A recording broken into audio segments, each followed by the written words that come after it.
particularly nations that are polarized around issues of identity. And so what I'd like to do more briefly as I sort of set the frame for this conversation is say, while we're focusing making peace in a polarized nation here in the United States, as I referenced, this is a global phenomenon. And so a lot of either the research that you'll hear about or the insights from Ashley, Amanda, and Ibrahim relate to this as a global phenomenon and something I think we all have to be deeply careful. And so for Beyond Conflict, we're coming up on our 30th anniversary. And as an organization, we have worked in close to 75 countries around the world with I'd like to think, a very humble approach based on the power of shared experience, meaning bringing together people like Ibrahim, Ambassador who joined us today, and others across profound divides of division and dislike and hate, who had to really imagine and transform their countries in some really important moments in their nations. And working in those 75 countries, learned a lot of very powerful lessons about the nature of change and the difficulty of it, but also the possibility of change. And since I like to think that our approach was theory agnostic, meaning we didn't use sort of 7 steps to yes, but really sort of brought together people with direct firsthand experience, we always kept on looking for other tools, other insights. And one thing I think we know, certainly before the last several years, that a lot of conflicts still remain intractable. A lot of peace agreements are fragile. And in many peace processes, the question is, how durable are they? And so we started looking at brain and behavioral science over a decade ago. And as a non-scientist, it was really quite an eye-opener to hear from scientists in brain and behavioral science about really what it is to be human. And would say simple but really important things like, we need to focus on how we think and not just what we think, because how we think is so deeply unconscious. That we need to recognize how we create these sort of mental models of the world, how our brain works unconsciously, and how we think in groups. But it doesn't mean that we have to be confined to that.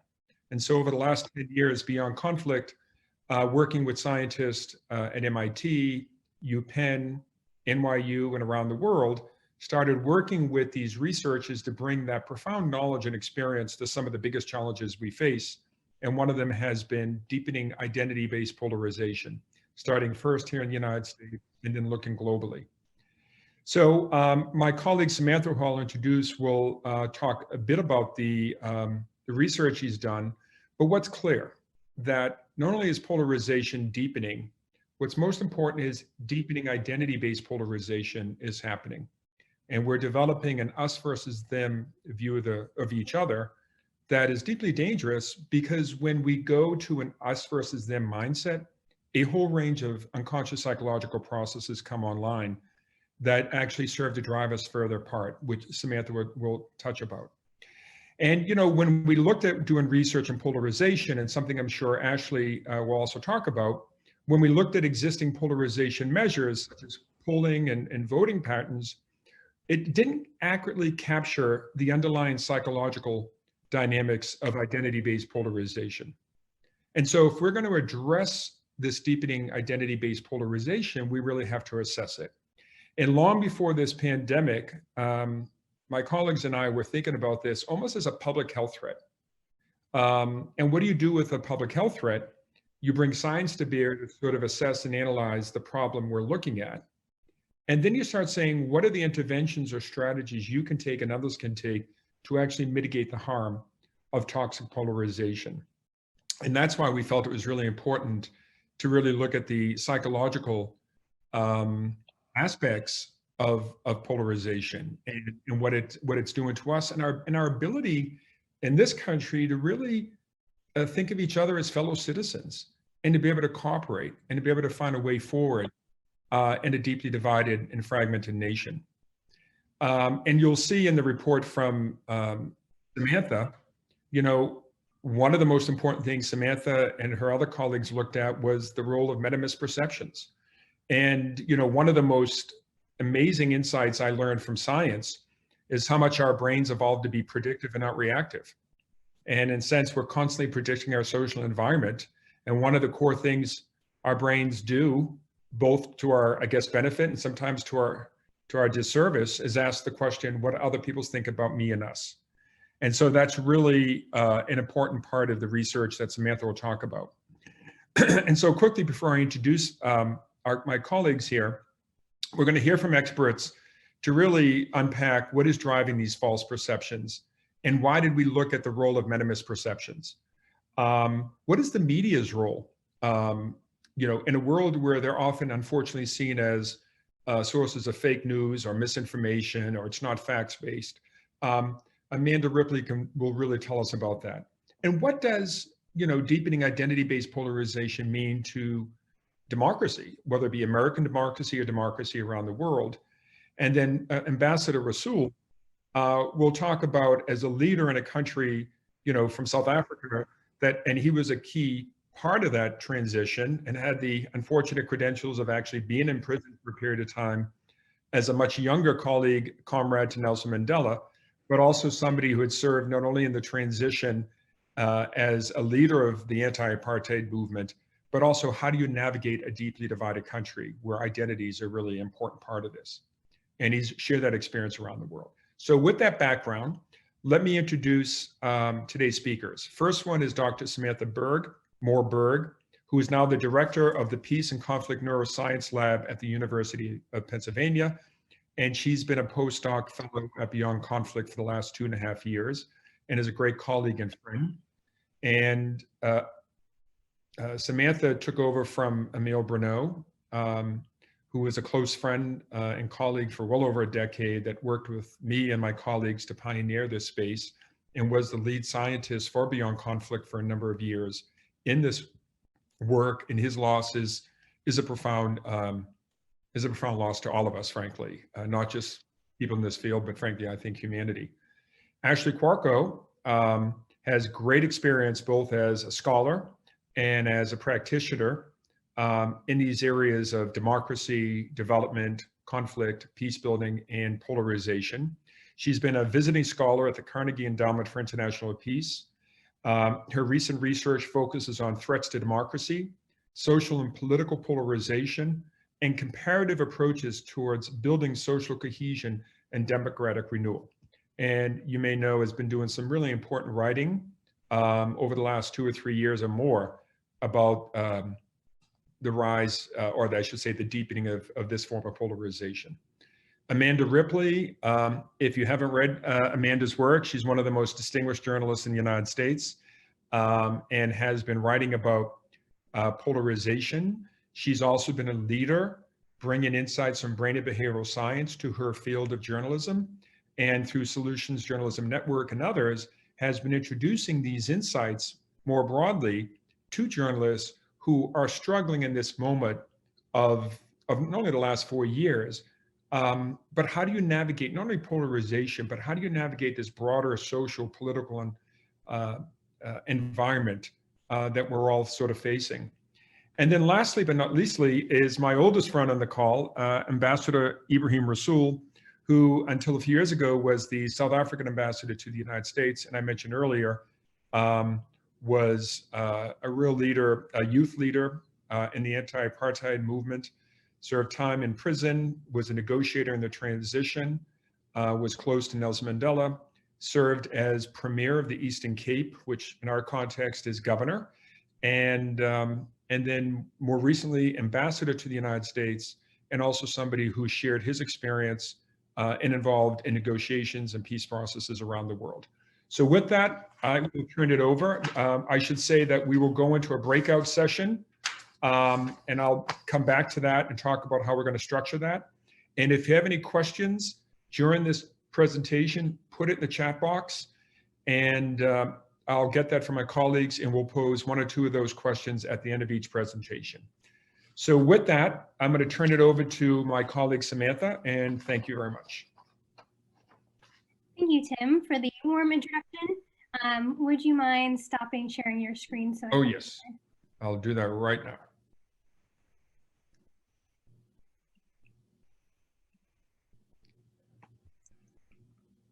So as Tim mentioned, I've been working with Beyond Conflict for the past couple of years, and we've been particularly interested in looking at the science behind political polarization.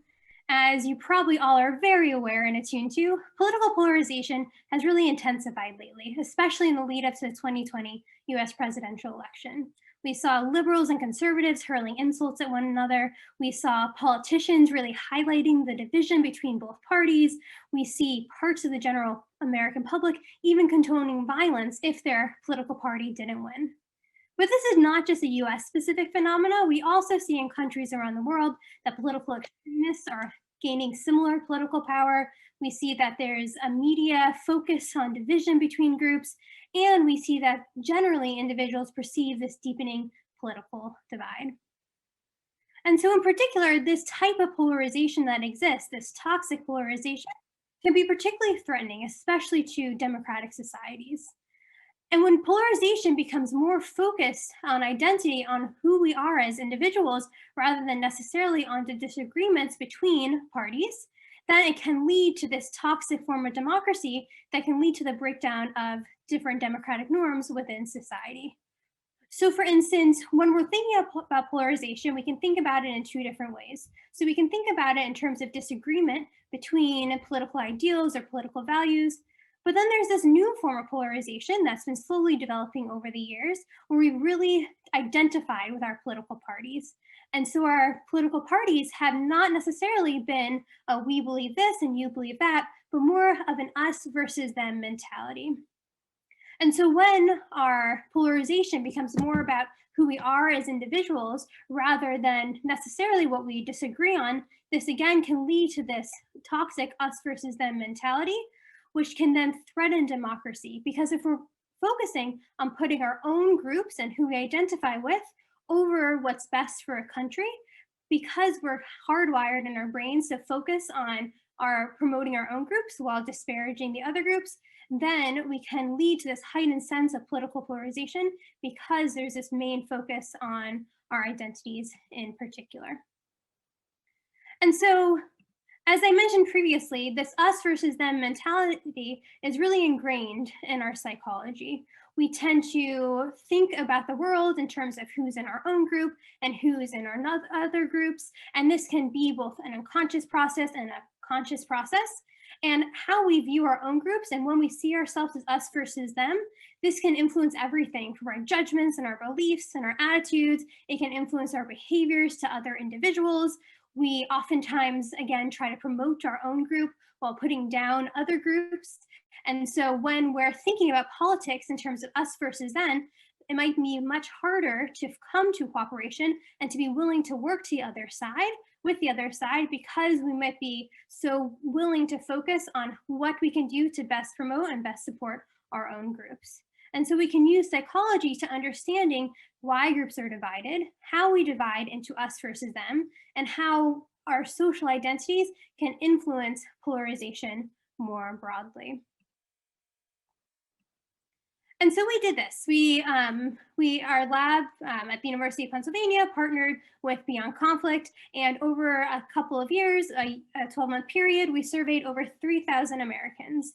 And we picked 3 different time points in particular. We chose November 2018, was just around the midterm elections, January 2019, and then again in August 2019. And we sampled a representative sample of American voting partisans.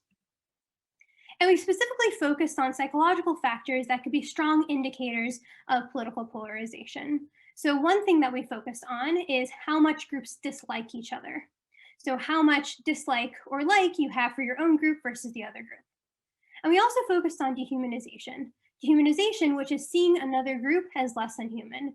And there are a lot of historical roots in dehumanization where groups historically are compared to animals or vermin as a way to support violence against the other group. And so we looked at this particularly within the political polarization context. And we also looked at general disagreement on different issues. We then looked at how these factors predict toxic polarization. So supporting policies that can break down democracy in support of your own group. So for instance, infringing on the First Amendment rights of another political party. And generally what we found is that Americans believe that the other party dislikes and dehumanizes and disagrees with them about twice as much as in reality. So again, we focus on how much people personally dehumanize, dislike, and disagree with the other side. But then we also ask questions about this concept called meta-perceptions, which is how much you think the other political party dislikes, dehumanizes, and disagrees with your own side. And we see that both groups think that there's a much greater division than there is in reality. And so when looking particularly at issues, we looked at immigration issues. And generally, there's a lot of overlap within support for open and closed borders. So you can see in the graph here that yes, there's some variability in Democrats and Republicans' positions, but there's a pretty large middle ground where a lot of people, both who are Democrats and Republicans, agree on the issue of immigration. However, when we ask people what they think the other side believes, we see that people think that the parties are very polarized. They think that both Democrats and Republicans are much more divided on the issue of immigration than they are alike. Looking at perceptions about the other side, again, as I mentioned, we looked at dehumanization and dislike. So both how much you actually dehumanize and dislike the other side, and also how much dehumanization you think the other side has towards your group. And we see that, yes, there might be some ill will towards the other side, but both parties think that the other side dehumanizes them about twice as much as in reality. And so there's, again, this misperception about the division, both in values and within more identity-based characteristics, such as dehumanization. And this replicates as well to dislike. And this is particularly problematic because these feelings of dehumanization can lead to greater support of policies that put your party over the country. So as I mentioned previously, support of infringing on the First Amendment rights of the other side, such as shutting down the news station of the other political party. It predicts support of increasing gerrymandering of other political parties. So this misperception and how much the other side dislikes you, how much the other side dehumanizes you, how much the other side disagrees with you on policies is predictive of these policies that put your party over your country. And it also predicts this less trust in public institutions. So the more people think they disagree with one another, think they dislike one another, then the less likely they are to trust political institutions that exist. So where do we go from here? What can we do to address this threat of toxic polarization? There's a couple of different solutions that I like to propose here, which I'm sure some of the other speakers will go into as well. But the first way is that we can understand how the media influences our own perceptions. Oftentimes we're exposed to media that confirms our existing beliefs and our existing biases. Social media in particular is really good at filtering information that only confirms our existing beliefs. And so if we're constantly exposed to ideas that support our own beliefs, then it might be much harder to understand and hear the other side.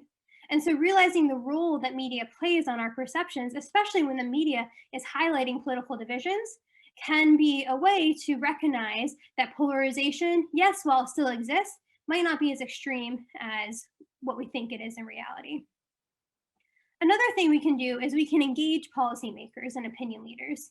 When people are thinking of what the other side thinks about them, people might be thinking about politicians. Often the ones who have more extreme views of their politicians are the ones who are in the public light. And so when thinking about the other side, people might form their opinions and their decisions based on what the politicians are saying or based on what opinion leaders are saying.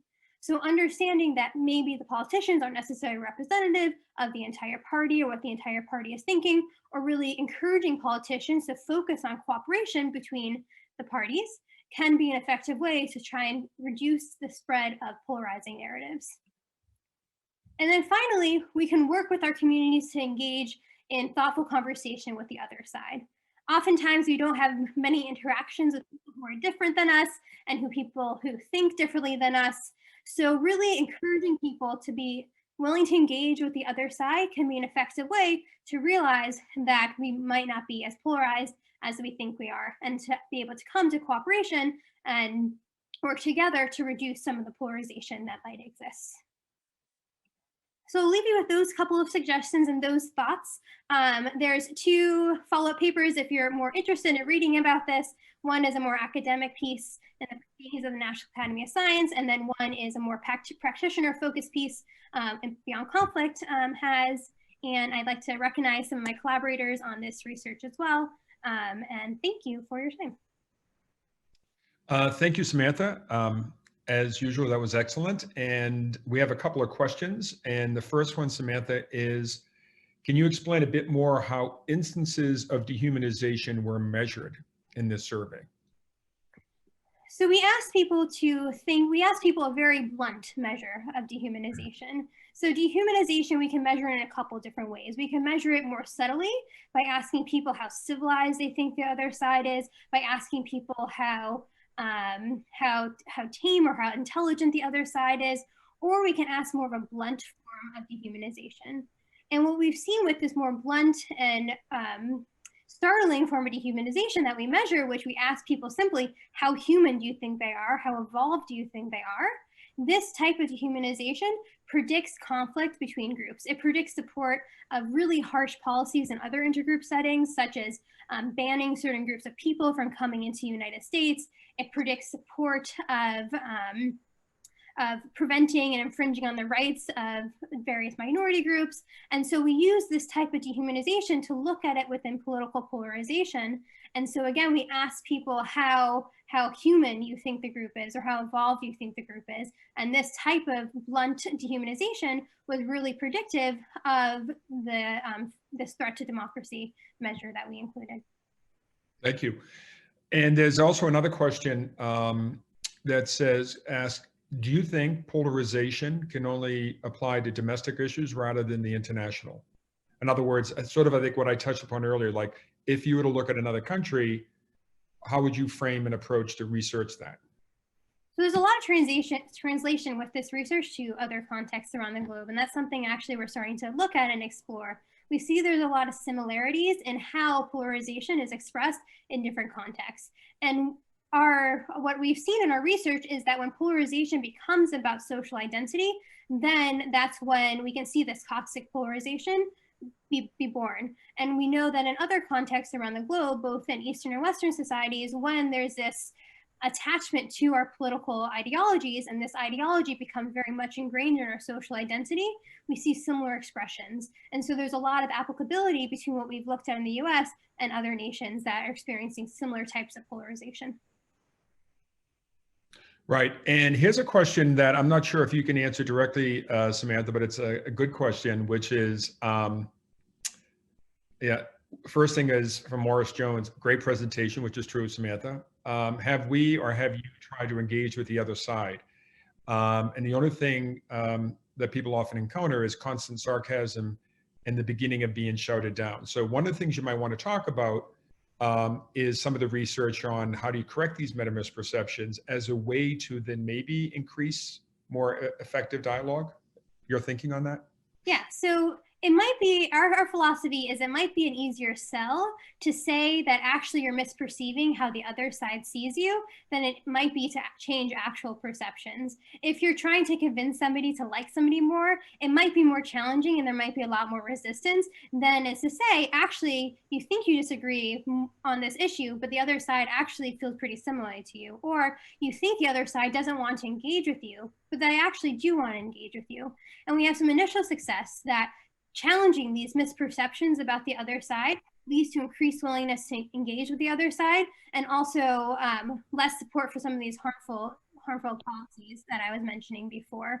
And so this has been used both in political polarization contexts and other intergroup contexts around the globe. And having this misperception and this cognitive shift in how you're thinking the other side views you is a really nice gateway to create and foster dialogue between two groups. Great. And we can save some questions hopefully at the end or in the breakout sessions, but we're going to have to move on to Ashley. But one thing that I have learned as a practitioner from this research is, and I'm sure many people on this call have had experience, that using a contact approach, it often took many engagements when leaders started meeting the other side over a period of time that they had this sort of aha moment where they started to see how much they had in common. But one of the big limitations was fear of compromise, fear of selling out, fear of unconsciously, am I going too far from my own group or tribe? And the power of correcting a lot of the false beliefs that people bring into division.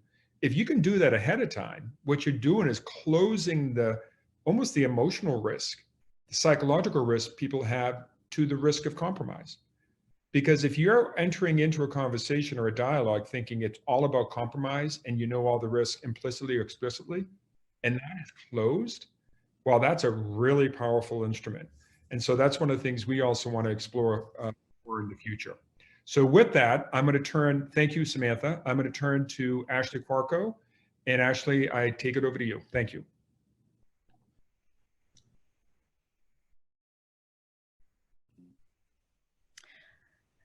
Sorry, Tim, did you hand it over to me?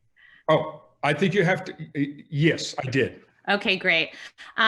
Great. Well, that was a really great introduction, I think, to a very interesting topic related to polarization and the scientific kind of psychological roots of it.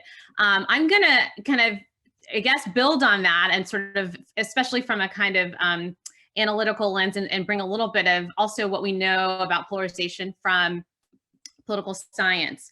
And to sort of see how we marry these two lenses in terms of some remedies to polarization. So I'm going to talk more about sort of the linkages between and the relationships between polarization and democracy. And I'm going to start with this question of, you know, does polarization really matter in a democracy?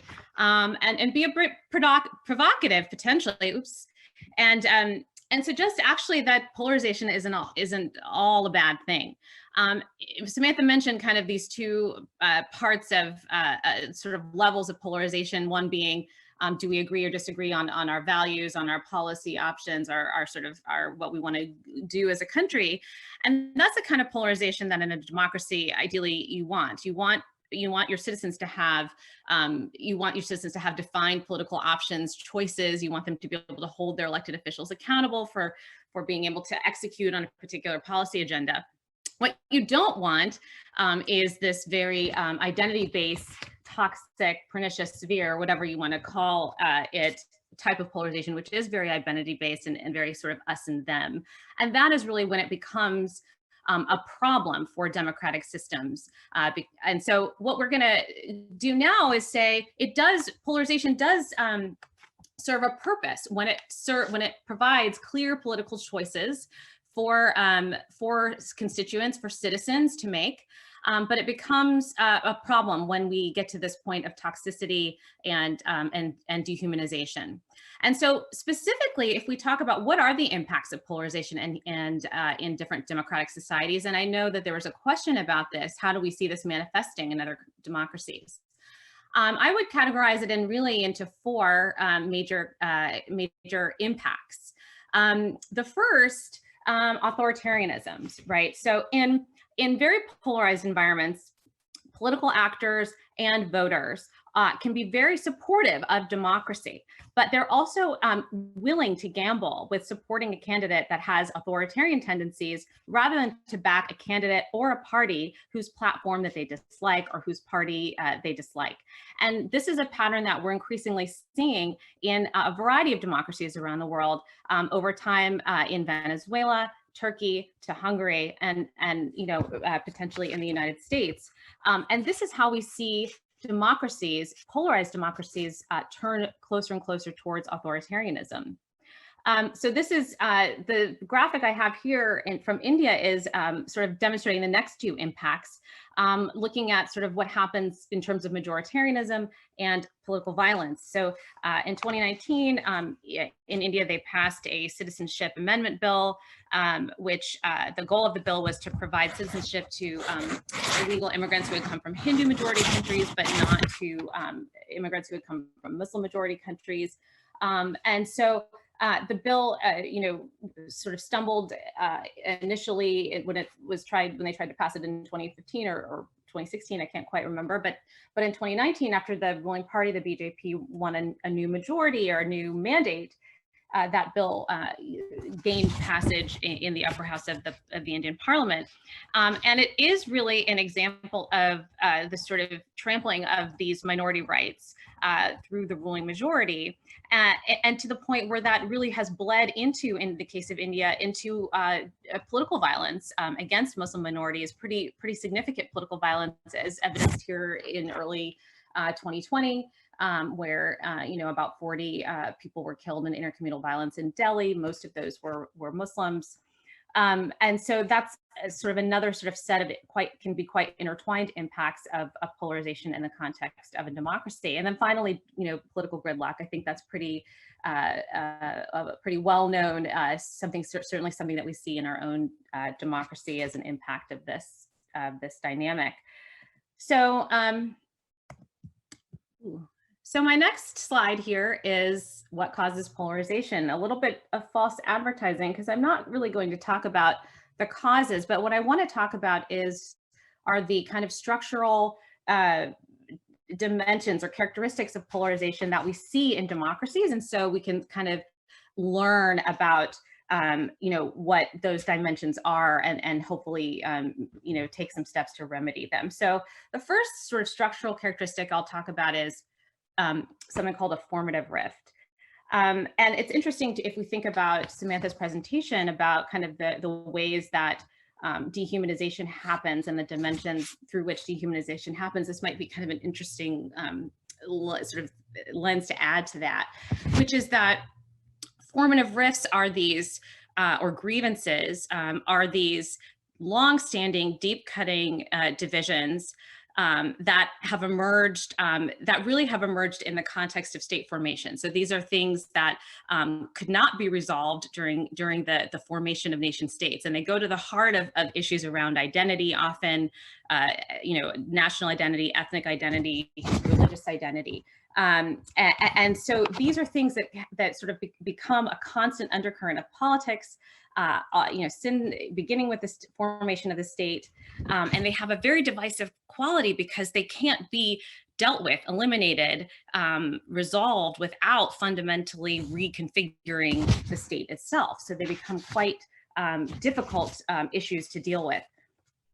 And so that's sort of one, I think, sort of structural characteristic. I always think of slavery in the United States, for example, as being a very clear example of the sort of fundamental state formation characteristic that was unresolved and sort of undergirded our politics over the last several hundred years. The other another sort of lens of a way of thinking about some of these structural characteristics of polarization in a democracy. My colleague at the Carnegie Endowment Tom Carruthers, has done a study of polarization in a number of democracies around the world, and he's really categorized 3 common types of divides. So he buckets them into 3 categories. Religious divides seems to be quite common, if not the most common type of divide. These can emerge between different branches of the same religion. Sort of a very common one that he documents is the sort of secular versus non-secular, how religious should our country be. Or between different religions is sort of the India example demonstrates. Also ethnic and racial divides are common in many contemporary democracies. So I have this example here from Kenya, where polarization has been a feature between the 2 dominant ethnic groups, have been a feature of politics for decades, ever since, again, some of these colonial state formation issues, but it sort of erupted famously in 2007, 2008 into very significant political violence around the election. And then finally, ideological divides, which are prone to less ascriptive identities, right? They're about political philosophy, potentially, and sort of what our political beliefs, our way of viewing the world. And so they have actually more potential for compromise, potentially. The problem is when these ideological identities become or harden into more identity-based divides, and then these sort of patterns of dehumanization and othering and such that we've heard from Samantha can sort of play out in that context. Okay, so what are the remedies? I don't have any magic magic answers here, but I just like to sort of propose that understanding the psychological and the behavioral dimensions of polarization, as well as kind of the structural dimensions of the way these things play out in the sort of political context, their rootedness in the state formation, the ways that they play on religious, ethnic, racial, or ideological divides, and the way that they impact the functioning of a democracy. I think all of this helps us maybe think about a sort of systemic approach to how we grapple with polarization, especially once it's happened, how we mitigate it systemically. And I think it's really great to have this discussion in a context like PeaceCon in particular, because there's so many great experiences here about how you think about building peace in a society from a holistic perspective. And so I think those are great, are potentially great lessons to bring, and I'm very excited to hear from the ambassador as well, to bring to the experience of polarization as well. So the first thing I would raise is I'm going to talk really about 4 levels. So the first level is at the individual level of a remedy, and I focused here on this idea of healing. Again, thinking about the peace building audience that we have here, and if we really are to think about divides that are rooted in issues of state formation. And the generational traumas that certain segments of a society have endured as a result of that, what are the tools that we have to help groups productively engage with that trauma in ways that can help them productively move forward? So this is an example of a Truth and Reconciliation Commission this is Canada's TRC, where they dealt with issues of forced assimilation of Indigenous populations through residential schools. And so there are some, and lots of questions around the efficacy of various TRC and truth commissions, broadly. But I think the point is that these are mechanisms that, truth telling and memory making, et cetera, that have healing power, and that can be helpful in kind of preparing people to engage with the other side in larger kind of reconciliation efforts. And so that's sort of my next area of recommendation, which is around this intergroup cooperation. And this is some of what Samantha was referencing too, is this bringing different groups together. And there's a lot of evidence going back to Gordon Allport and sort of intergroup contact theory about this, about bringing different sides together, and well-trodden landscape from those of you who are peace builders around the world, and sort of bringing groups together. And I think that for me, the useful thing to take from that work and from Gordon Allport's finding is the dialogue and the bringing people together, but the idea of that cooperation, the working on something that together, that is a common project with those shared goals and common agenda. And that's really a step, I think, in towards bridging some of these divides, and I think undergirded with evidence as well. The third area I would highlight is social norms and sort of single identity work, which I'll talk about really briefly. But social norms, people behave in ways that conform to how their social group behaves, and so if their social group is using dehumanizing language about the other side, then especially if the social referent or the person that they look to guide or shape their behavior are just doing that, then they're likely to do that too. And people have look to different social references or sort of influences in their communities. They could be their pastor, their community member, their neighbor, friend, it could be the media. And I'm really glad that Amanda will talk after me about that, about sort of who do you look to guide how you should behave, how you should talk about, the other side, or how you should think about them. And these, the norms that these people set for their group are very, very important as sort of other people look to them to shape how, to guide how they should be behaved, to sort of license either good behavior or bad behavior. And so they can be both good and bad in that way. But I highlighted here the example from South Korea about the way that a leader, in this case, a government leader, national leader, used modeled positive norms in the context of the COVID pandemic. So this was a case where South Korea has, over the last several years, had quite a significant right-left cultural divide. And in the midst of an emerging outbreak there that wasn't actually widespread, it was in one limited area, metropolitan area in the southwest part of the country. But the president really sort of, broke out of those sort of right-left debates and appealed to that broader national identity. He appealed to this sort of idea of cooperative social norms, of working together as a country to deal with this problem, even though it was only in one part of the country at the time and it wasn't widespread.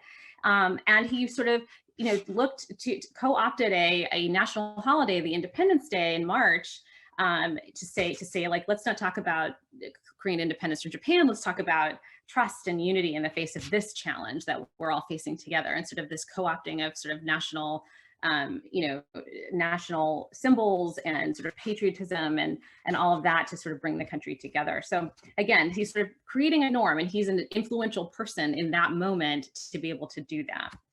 And then I think my final point is about legal and institutional reform. So we sort of started at the individual level, we worked up to the groups and to the social norms, and now we're at this legal institutional level. And I think this is what I come from, sort of democracy development world, and this is kind of what the normal kinds of things that we think about in that landscape of what do you do to reform the rules of the games and voting reforms and things to enfranchise people who have been marginalized, et cetera. Again, going back to the case of Kenya, the sort of looking at the root causes of that 2007-2008 political violence really was about going to the structural relationships between, the center and the periphery, between, different ethnic groups, and sort of the way that resources were allocated, and sort of going to that document and saying we need to like reformulate this in a way that addresses, again, some of those root causes kinds of issues, the structural things, the formative rifts, if you will, that drove a lot of this dehumanization and ultimately conflict. So that's my case for the kind of more the sort of holistic, approach to this, and sort of what the peace building community can bring to this problem of polarization, which again is intractable and impacts not just the United States, but countries around the world in all regions.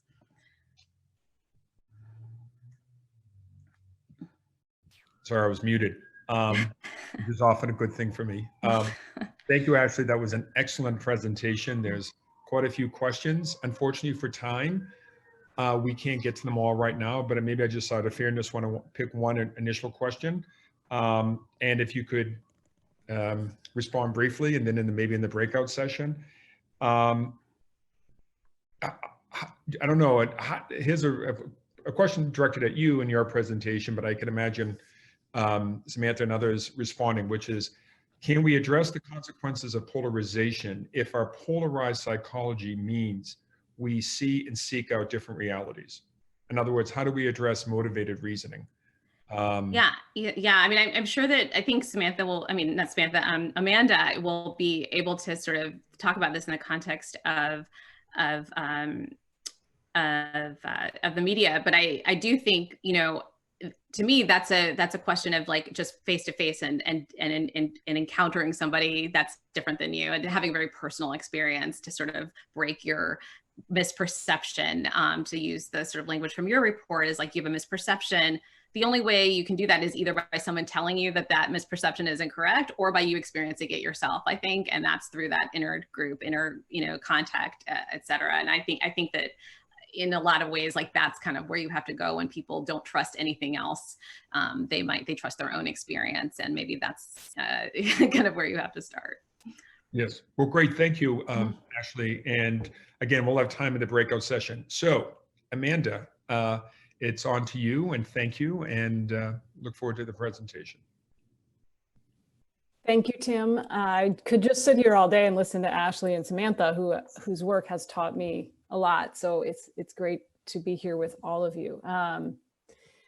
I guess I should just issue a blanket apology on behalf of the media. Does that seem like the right, in the individual healing category?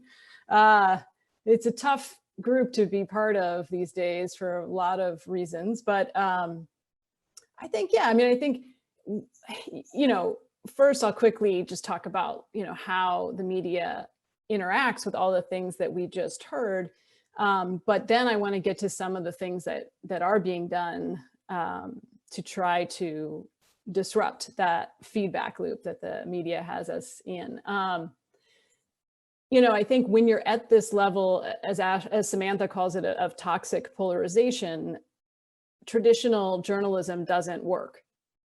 It actually has often the opposite effect of the intent, right?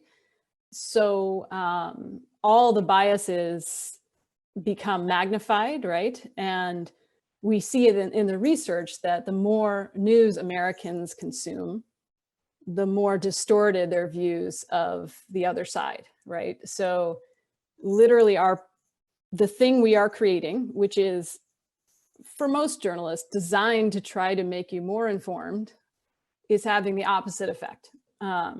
So that's a sign that you're in a toxic level of polarization. And you know many of the reasons already, so I won't dwell on those, but some of the reasons have to do with social media, with the attention economy. I mean, the business incentives of CNN are not different really from the business incentives of Facebook. There's just fewer algorithms and more sort of human judgment and principles involved, but those things are similar, right? Like the more kind of addled and anxious you are, the more profit you make for Facebook. So so that's one problem, is the business problem. But the problem I want to talk about, which I think is less commonly addressed, is the problem. It sounds obvious, but we rarely talk about it, especially journalists. And that is that journalists themselves are captured by the conflict. You know, they're not exempt, right, from the polarization. It doesn't mean that they're sort of peddling fake news or making up stories, or, you know, I mean, there are lots of biases, right? But you would expect for journalists themselves to be affected by the very same forces that we've been talking about. And I see that among myself and my colleagues. So we are in our own bubbles. We are disproportionately affected by Twitter, for example. I had a journalist say to me the other day that, you know, one of the things he fears most is being the subject of a tweet storm, right? And so when you are literally consciously or subconsciously writing your stories out of fear that an extremist group, which is what is on Twitter for the most part, not always, but we know it's not representative of average Americans in lots of ways. These are the most vocal activist people plus journalists in this kind of round and round echo chamber. And when you're writing out of conscious or subconscious fear that you'll get attacked on Twitter, you're going to change what you write, right? So there's this, again, this diabolical feedback loop that leads to lots of unintended consequences. And the last one I want to just mention here is there was a paper, an NBER paper that came out just the other day called "Why is all COVID-19 news bad news?" And if you haven't seen it, I recommend it. And it basically analyzes news coverage of COVID starting in, I think it was like January to the summer. So over a pretty broad period of time, and looks at using sort of supervised machine learning, looks at the sentiment of those articles. And what they found is that for major US media, so these are sort of the biggest outlets, Fox, CNN, New York Times, a mix of TV and print, 91% of the stories related to COVID were negative. And you might think, well, it was pretty bad. It is pretty bad. Maybe they should be negative, right? That was my initial reaction. The thing is, they also looked at the sentiment of international coverage of COVID over the same time period in major media, and 50% of the stories were negative. So you see that American major media is dramatically more negative in its coverage of COVID. And the interesting thing, and again, you could say, because it's worse here in some ways, we have a fraying of the social fabric, social justice, racism, all these things. But then they looked at the coverage of COVID in science journals over the same time period, and found that that too was dramatically less negative than US major media coverage. So interestingly, what you see is that the volume and negativity of US major media coverage of COVID doesn't go down when the caseload went down. So in like May, June, when the caseload went down, or when the vaccines started showing promise, the coverage was not calibrated to reality, right? So that's where we start to see the distortionary effects of this. And it's not just that it polarizes us, it's that it makes us feel helpless, hopeless, cynical, and afraid. And when people are afraid, they make bad decisions, typically. I know I do. So this is a big piece of it, right? That I don't think we always talk about, is the way that the media not just, furthers polarization by sort of catering to outrage stories and indignation, and but also through the negativity. And interestingly, there was no partisan difference. So Fox News was just as negative as CNN and vice versa. The Hill, which is its own special case in some ways, was the most negative. Politico was up there. The New York Times was very negative. And as someone who reads the New York Times every day, I can just from a gut level confirm that that is correct. So even when there's something positive, it's framed often, not always, as an adversarial us versus them, worst case scenario. So an example of this would be the coverage of the children who were getting this sort of strange variant of COVID, which is a big deal, needs to be covered. But the volume of coverage, right, was dramatically different than the reality of the number of cases. So a lot of different forces here, but I just wanted to bring up the negativity. And because I don't want to repeat the error by being too negative myself today, I want to talk now just about what can be done to disrupt this cycle. Probably our biggest challenge, I think, as a country from a news media point of view, is that we have no single news source that is trusted by both sides. And that's not true in every country, as many of you know. So interestingly, though, our best hope may be, believe it or not, local TV news. Local TV news is the most trusted news source. It's still not trusted by a majority of, well, about half the people don't trust it still, but it's way more trusted than the places I write for, like the Atlantic and the Washington Post. And it is way more watched and consumed than those print outlets. It is still extremely influential. And this is the cool thing, local TV news benefits from having a ground truth. Because it's local, you may think that the media is biased and making things up and no one can be trusted, et cetera, but you're aware of that stoplight that's not working or the bridge that collapsed because you see it with your eyes, right? So there's a kind of ground truth that you can't get as easily at the national level.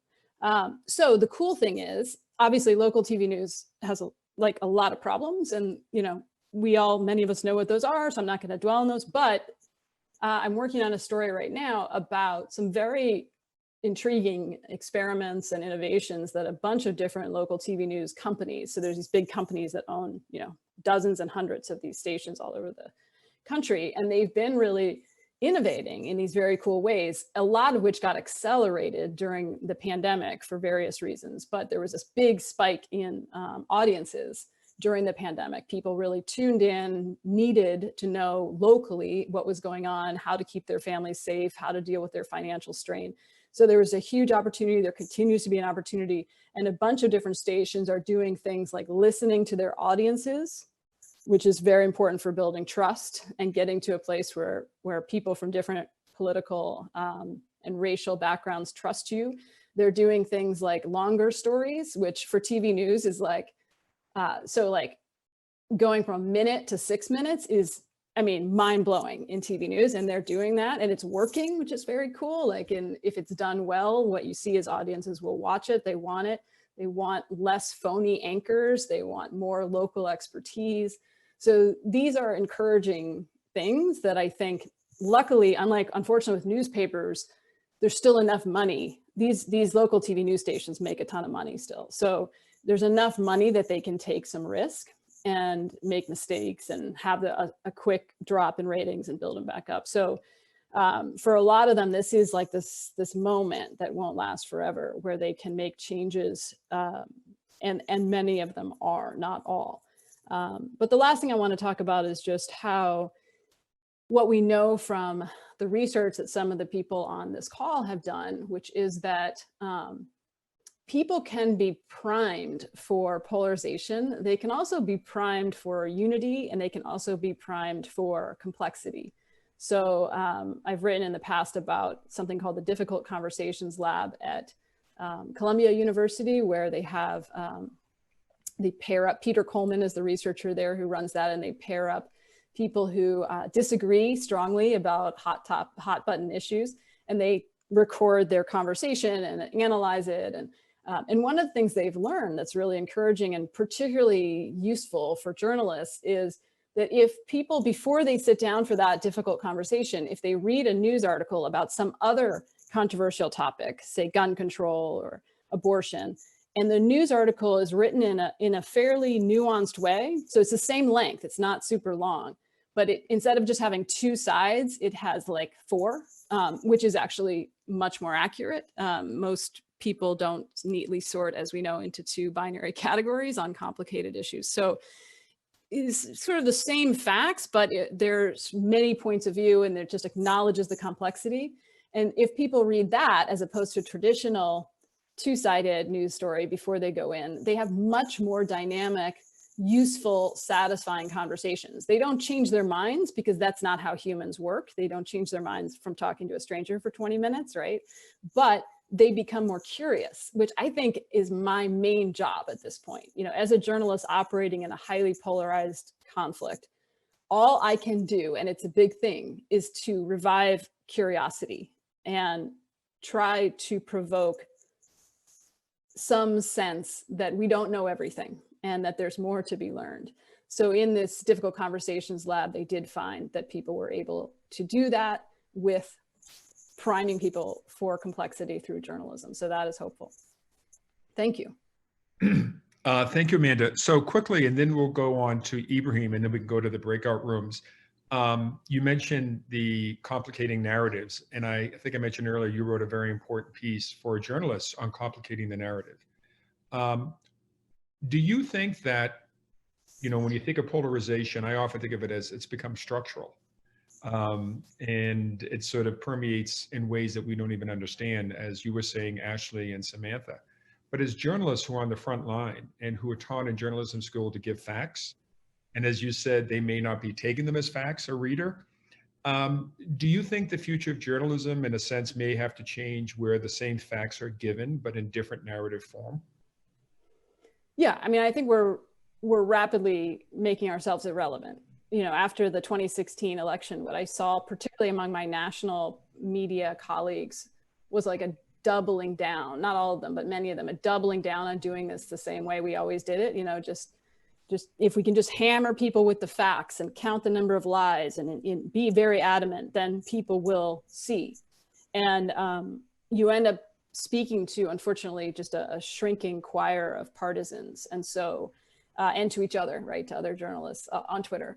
And so, yes, absolutely, we're making ourselves irrelevant. This has to change, not only for financial reasons, but for sort of civic and moral reasons. Right. Well, thank you.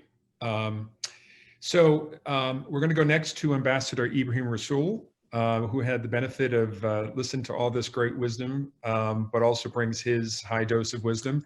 And so, Ibrahim, if the floor is yours. Thanks very much, Tim, and thanks very much to a great panel who has kept me riveted and stimulated just as it became Wednesday, the 9th of December in South Africa, 1 minute past midnight. So good morning to all of you.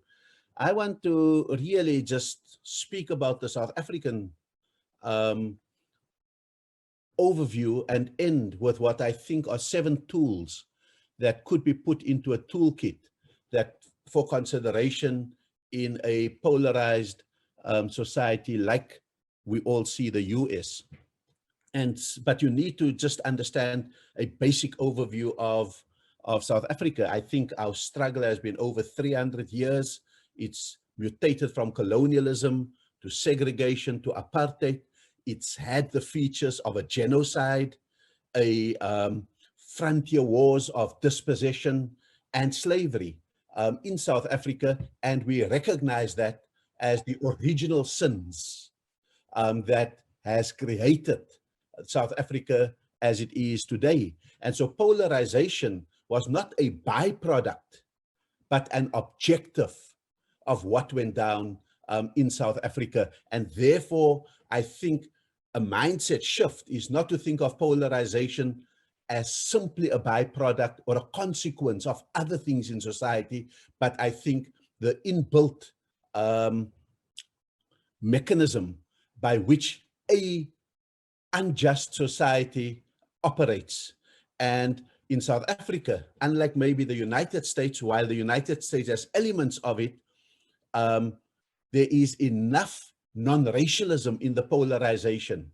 We saw sufficient number of white people in the USA on both sides of the divide to say that unlike South Africa, it was not necessarily color-coded, although we had a majority of minorities on one side of that divide. In South Africa, it was black and white.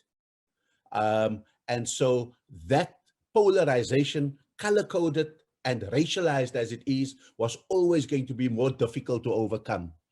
I think polarization in South Africa was turned into a science.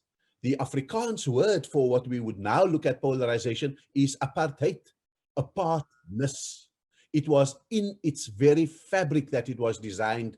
As such, it was maintained by repression and it facilitated discrimination, very importantly, dispossession, and very importantly, disempowerment. And so it was definitely the power differential between people that also leads to polarization. Because polarization could be a choice if you were all equal, if you all had the same power. But it becomes less of a choice and an imposed condition on society if disempowerment is the third D in a trilogy of what constitutes polarization. And so the struggle in South Africa, with the grace of good leadership and good thought, was counterinstinctive. We called it militant nonviolence. How do you make nonviolence so powerful that it doesn't look like the kind of namby-pamby opposition to it, marching with the police on both sides of you to contain the march?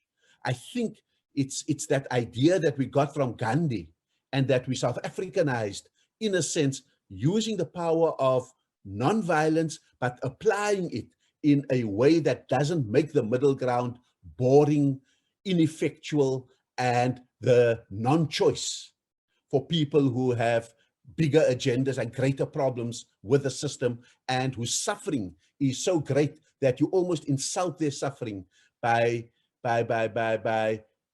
negating their anger.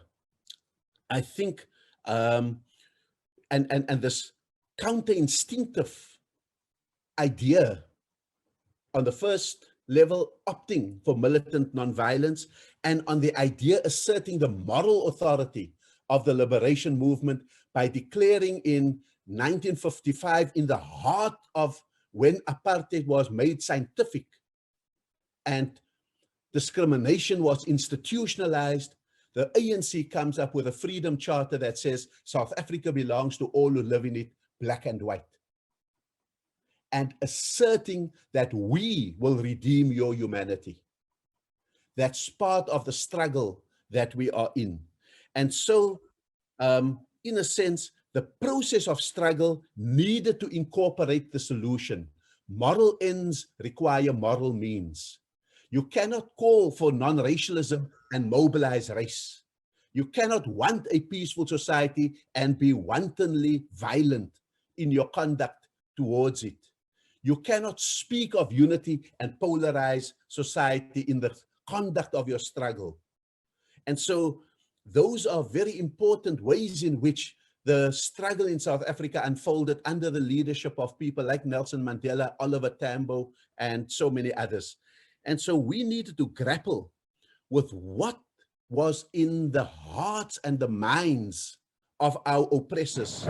And so we understood this genealogy of bigotry, this gene that is bigotry, that it was based from the original sin of conquest and dispossession, of dehumanization and kind of mandated polarization. And that in this genealogy of bigotry, there were grandparents called fear and ignorance. And fear wasn't just fear of the other. It was also fear of the other because you had taken something from the other that they may want back in time, and therefore you were the victim of your fear of the other because you sat on their land, you genocided a whole community, and so forth. But it was also therefore a studied ignorance of the other. Not just that you didn't know them, but that you taught yourself they were less than human and unworthy of human treatment. And we also said that fear can be forgiven, but not ignorance. You can go to school, you can read, you can do a range of different things. In much the same way, we look at the parents of those grandparents, and we said that those parents were prejudice and discrimination. We all prejudge people and situations before we know them. We form little mind images of people. And so we can understand that until we know them, we have prejudged them. But the moment you move from prejudice to discrimination, from something in your head to something on your tongue, to something on your hand, to something that you write into law, that is the step that we then understand you take. And so polarization is constructed in those kind of ways, and therefore have to be deconstructed. And those parents then give rise to a set of siblings, a variety of isms, phobias, and antis, anti-Semitism, racism, sexism, homophobia, Islamophobia, xenophobia. Those siblings are all there, and they are unleashed on society, because you don't find a non-racial sexist. You don't find a homophobic, Jew-loving person. It's part of this gene that we're speaking about. Let me end with what I think are probably 7 issues to consider in a toolkit that we can learn from a 300-year history of struggle. And so the first thing is that we had to confront, and that we had to make white people in South Africa confront, is the idea that the other is here to stay. Your racism, your polarization, your discrimination is sustainable only for as long as you believe that the other will disappear or go away, or that travel bans can keep them away, or that deportations will get rid of them. You've got to disabuse society, like we had to disabuse ourselves as Black people, that our whites, our colonialists, had no colonial homeland to return to, that they were here to stay. The day after freedom, we were going to have to be neighbors. We were going to have to coexist. And that is mindset shifting, that confronts the unpalatable feeling, and that provokes the unthought in the other. And they begin to say, okay, we can't defeat each other. How are we going to prepare to live together? So I think polarization starts off with a first tool in that toolkit that says the other is here to stay. And we mustn't pander to the idea that the other can disappear. And even liberals in well-meaning ways says, okay, if the Middle East calms down, maybe all the Syrians can go home again. I think that we feed the beast by having thoughts like that. The second tool in a toolkit is therefore what the ANC did in 1955. Start with the end. What is your vision? South Africa belongs to all who live in it, black and white. The moment you have thought the unthought, that the other is here to stay, you envision a life where the country belongs to all who live in it.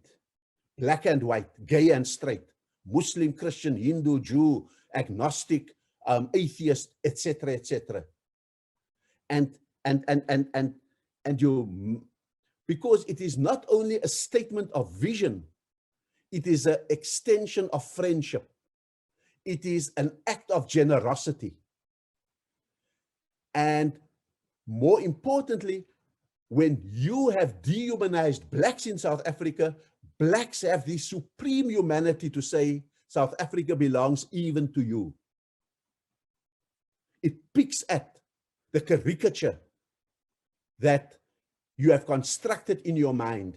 And so that's the second tool. The third one is, because you're going to share this country and to share the space,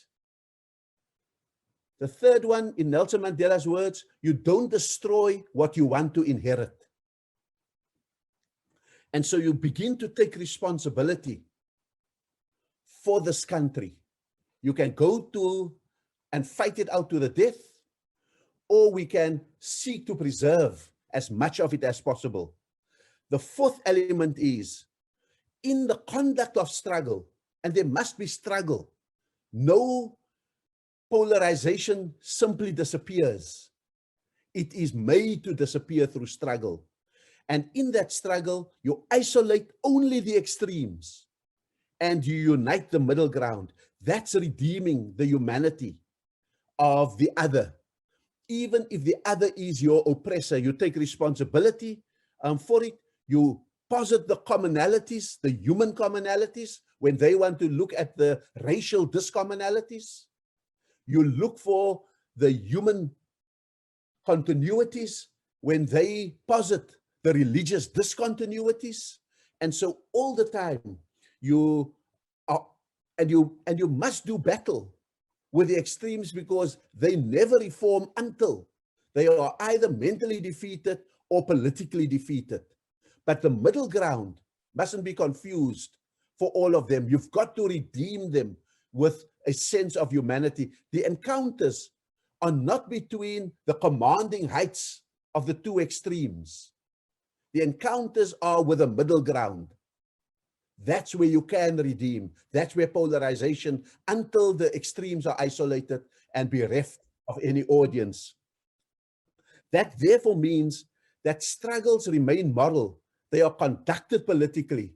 They are conducted ideologically and debated ideologically, but they must always be through a human lens that humanizes ideology and humanizes politics. That's the strength of a Nelson Mandela, that it's a moral struggle where you don't try to out-populist the populists.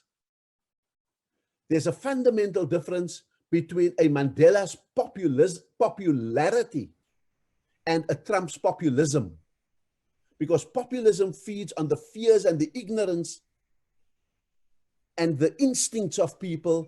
Mandela's appeals to their better angels, even when he is starting off as a minority.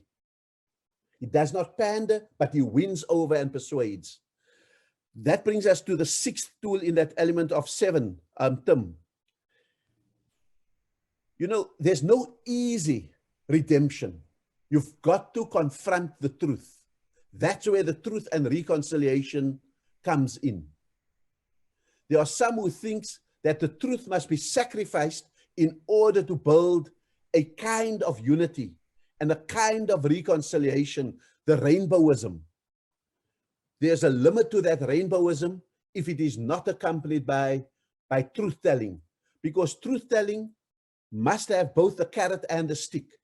If you cannot tell the truth, then you must be ultimately accountable for what you did against Black people. But if you do tell the truth and you give closure to the victims, you may gain amnesty for yourself. And so how do you have that hard conversation, that truth-telling? And we've often compared truth-telling to peeling an onion layer by layer. The tears are rolling, it's painful, but it has to be done to get to the core of what went wrong. And you must have the sense of accountability. I think part of it is both a reward for those who have kept up, for example, their battle against populism and warned against its danger, but it must also be a warning for the populists of tomorrow, that you won't find an easy space to repolarize society if we start to depolarize it. And then the last one is that we're finding that the intersection between justice and peace has to be reconciliation, because too perfect a struggle for justice means perpetual struggle. Too easy a reach for peace means sweeping justice under the carpet. That intersection, that proportionality of it is absolutely crucial. You need sufficient justice and sufficient peace in order to build that kind of reconciliation that has both of those elements in. Reconciliation only on peace lives with injustice.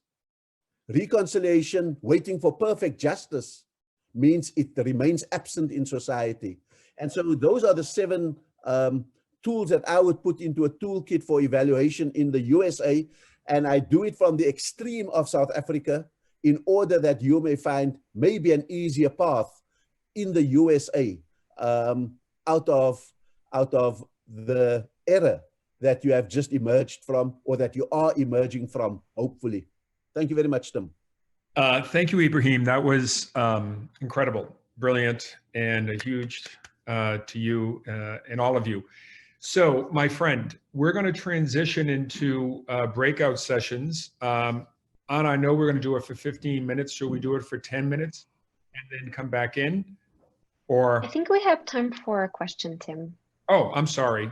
I was just trying to be a good moderator, which is tough when you have such great talent in front of me here. I guess one question, Ambassador, is at this moment, if you were advising the American people after this election, a specific thing, not structural, but on a human level, how does one bridge the divide within families, within communities? And as you imagine, after 70 million Americans voted for Donald Trump in this election, there are a lot of people feeling like, how could they ever compromise their integrity by even engaging with others across the divide? We often hear it. I'm sure other people hear it. Coming out of apartheid South Africa, what would you say to those people?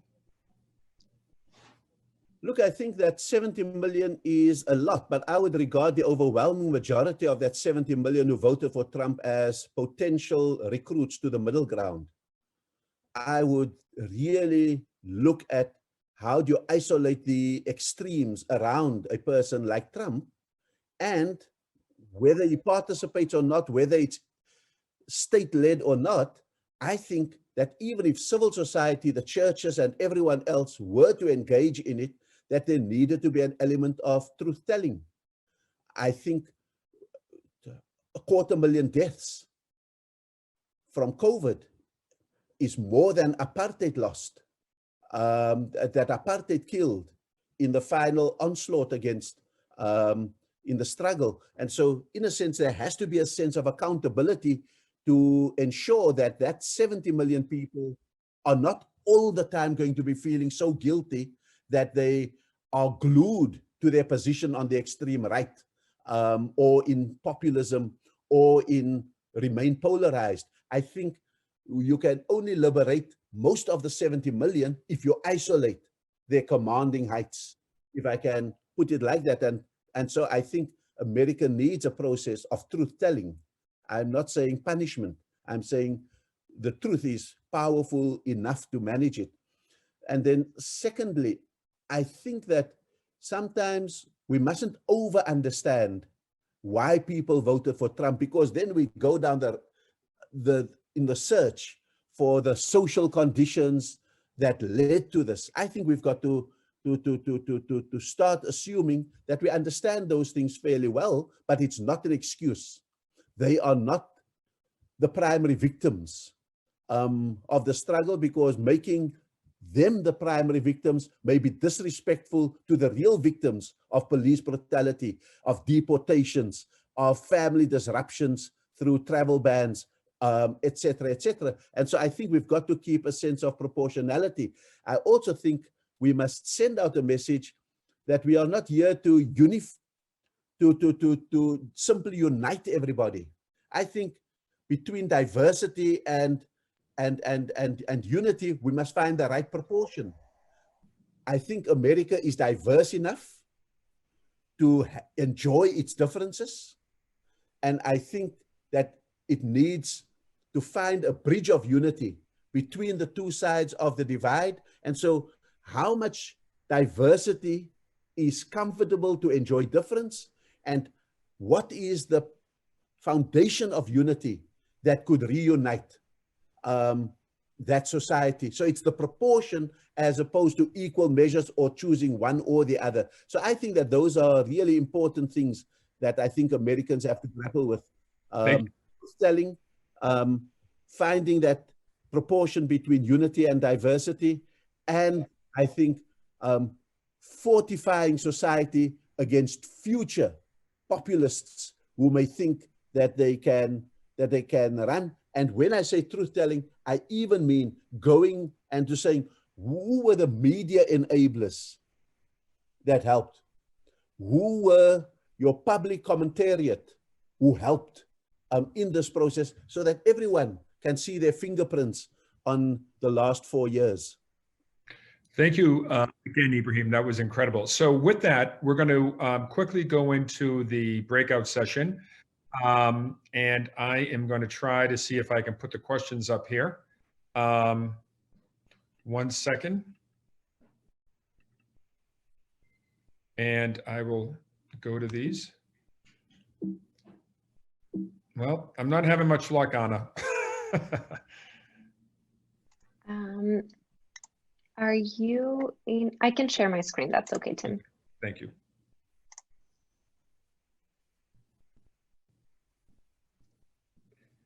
Give me a moment. Meanwhile, if you want to read the questions, they're in the chat box. Yeah.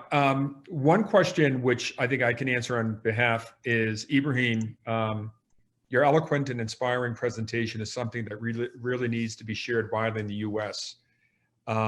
So one thing is, we are recording the session, but one thing that Ibrahim will say as well, that Beyond Conflict pre-COVID was looking to bring Ibrahim and several others from different countries to sort of share these conversations. So I guess we now live in a Zoom universe. That's one of the things we want to do, is this sort of shared experience, very much focus on these issues of polarization, how do we deal with our past, and in the issue of democratic legitimacy. So with that, we go to the guided questions for the breakout room. There they are. I don't think I need to read them to you, but what resonated the most with you? Is there anything that you heard from the speakers that impacts the way you think about polarization? Or are there any concrete thoughts or ideas that you could share to help reduce polarization? So with that, I turn it over to you.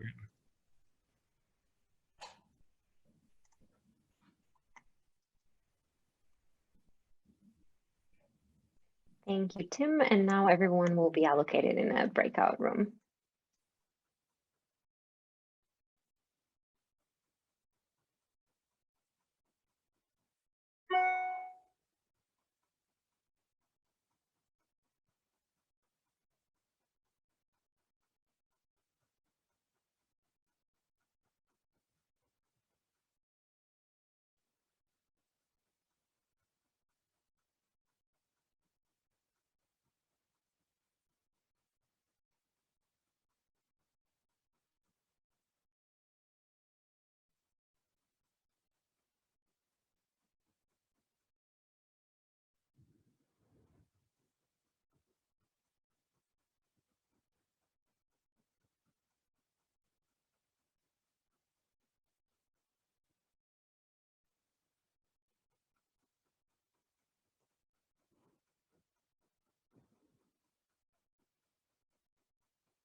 Hi again, everyone. It seems like we're having issues with our breakout sessions.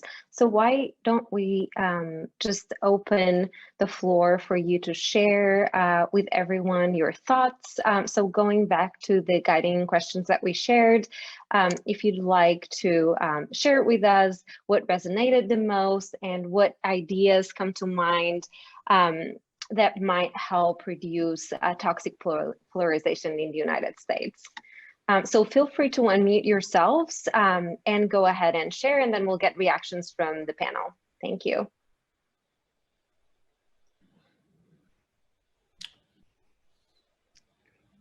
Anybody like to go first? Well, the thing that I find most inspiring and I think most important and most neglected is the importance of putting together or developing a common vision that will underlie and pull our diverse society together. We spend too much time celebrating diversity and not enough time looking for commonalities.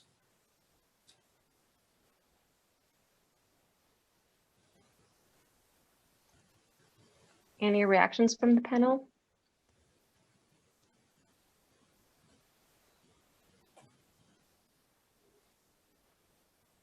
Or do we want to go to another question and we can take them together? Because just looking at the clock here.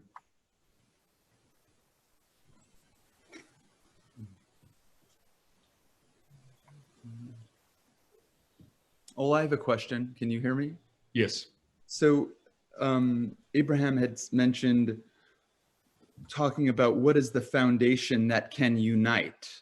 And I thought that was an interesting question. And are there any ideas as to what could be the foundation that can serve as the reason to get people united again? And I'm kind of thinking of it as a message, you know, in political messaging, or even just because I'm in media. So I'm wondering what, if it's an idea, what could serve as that motivating force, as a foundation for uniting, or a vision that, if there was anything, Abraham, that you had in mind when you said that,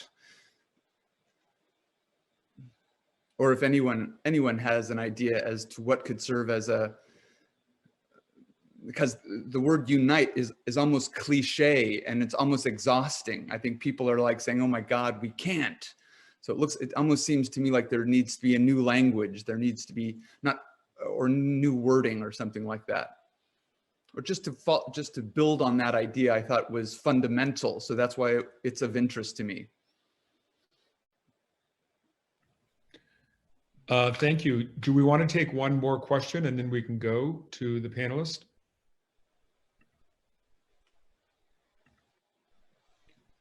Anybody? Come on, this looks like a very thoughtful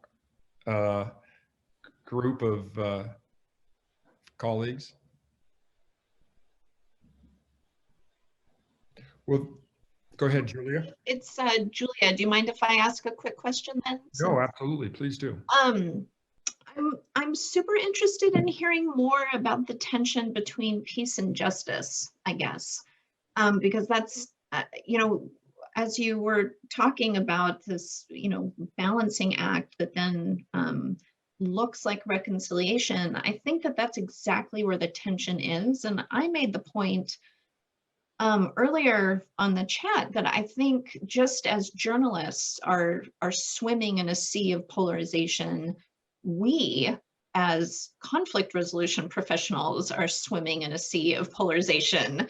And perhaps we don't even really understand how much we think about the other side, think we know about the other side, quote unquote. And so in conversations I've had, you know, there's a lot of tensions about the sequencing of your 7 steps, and that this kind of quest to depolarize is the wrong step right now, at least in the US, and that you know, we should be focusing more on justice. And so what that tension looks like in practice, I'd love to hear a little bit more about. Thanks, Tim. It's been great. Thank you, Julia. So maybe then, being cautious of time, maybe go to you, to Ibrahim, on those 2 questions or 3 questions, and then anybody else jump in from the panel. Yeah, please, man. Just very quickly, and And I think that the idea of a common vision is absolutely critical, because I think the United States may have a fragmented vision of itself, and its unity and its coherence is often dependent on an external threat. Mm-hmm. The country comes together around its troops. It comes together when there is war. It doesn't seem to have a positive binding spirit within the country itself. And so maybe, and what captured, as Mandela said, the moral imagination of the world about apartheid was the fact that we had a 5-point simple thing that was non-ideological, non-controversial, and appealing, but so revolutionary. We said South Africa will be, we believe in a united, non-racial, non-sexist, democratic, and free South Africa. Just 5 points, not too complicated, but something that around which that vision can be constructed.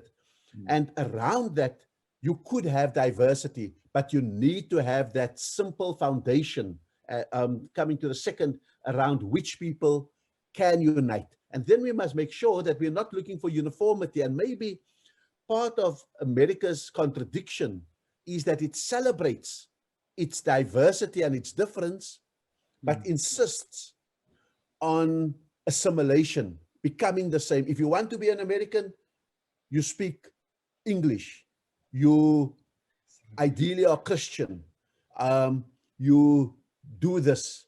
So you leave who you are at the border when you come in. And I think that we must move, and in South Africa, we've adopted more the idea of integration, but in a different way. It's integration with the core word integrity. I respect your integrity and you respect mine. The whole, we respect South Africa's desire to be a non-racial united nation, and South Africa will respect my integrity as a Muslim, who's also Black, who's also of Malay origin. And so it's that exchange and respect of each other's integrities that go to the heart of integration, as opposed to a zero-sum game called assimilation to become the same. And so what is this message? And so maybe, and America, and what we should be understanding COVID-19 to have done is to maybe create a moment of rupture and disruption in America. Maybe it's better, because when everything was smooth, there was no need to change. I think you've suddenly in 1 year had a major pandemic assault America. You secondly had the uprisings, Black Lives Matter. You at the same time have this hugely important election that was more a referendum than it was a personality contest.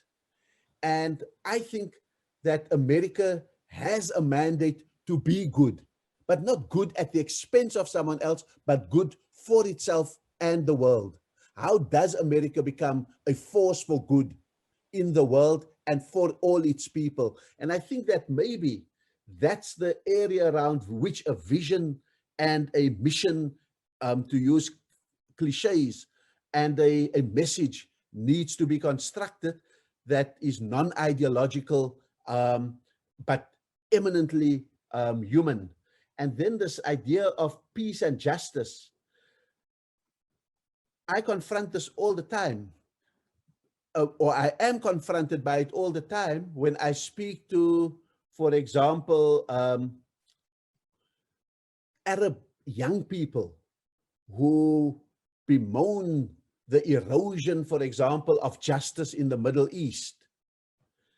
And when I intervene in that, you almost have a sense that they're saying, yeah, but you chose peace and now you're living with inequality between blacks and whites in South Africa. And this tension between justice and peace is one where I then argue back with them and I say, I wonder if I would have the kind of incremental justice that Mandela chose and 26 years later be around to still work at perfecting justice because we have sufficient peace in our society to make it work. Whereas those who wanted too perfect a justice didn't last for more than a year in power, in government. And so this tension between justice and peace is really to find sufficient reconciliation, not perfect reconciliation. So in South Africa, we know we're alive because every day we're debating inequality. Every day we are confronting racism at a white school against black people, in the rugby unions, in the sports federations. We just grappling with it every day, and we don't sweep it under the carpet, and it doesn't create the kind of social upheavals, although it impacts the lives. But everyone knows that we are working at it day by day. And that, I think, is the practical notion of finding that sufficient reconciliation to perfect both your peace and your justice in society. Well, thank you again, Ibrahim. And I guess I want to thank everybody who stayed on. This has been an incredible conversation. It's always a privilege for me to listen to Ibrahim, Ashley, Amanda, Samantha, and everybody who had a chance to speak. And appreciate this opportunity. We hope this was stimulating. And we will make available any of these. I think we have this recorded, so maybe we can have a transcript available if it's the speakers, we can follow up comfortable with that. And certainly any of the slides that were presented. And don't hesitate to reach out to us at Beyond Conflict. One of the things we'd love to do, and it's part of the work we've done over our 30 years, is convene leaders like Ibrahim and others to be able to share this insight and this experience. So thank everybody. It's been a great conversation. It's been a great event at PeaceCon. I want to thank PeaceCon for inviting us. And I guess with that, have a good evening. Thank you very much. Bye-bye.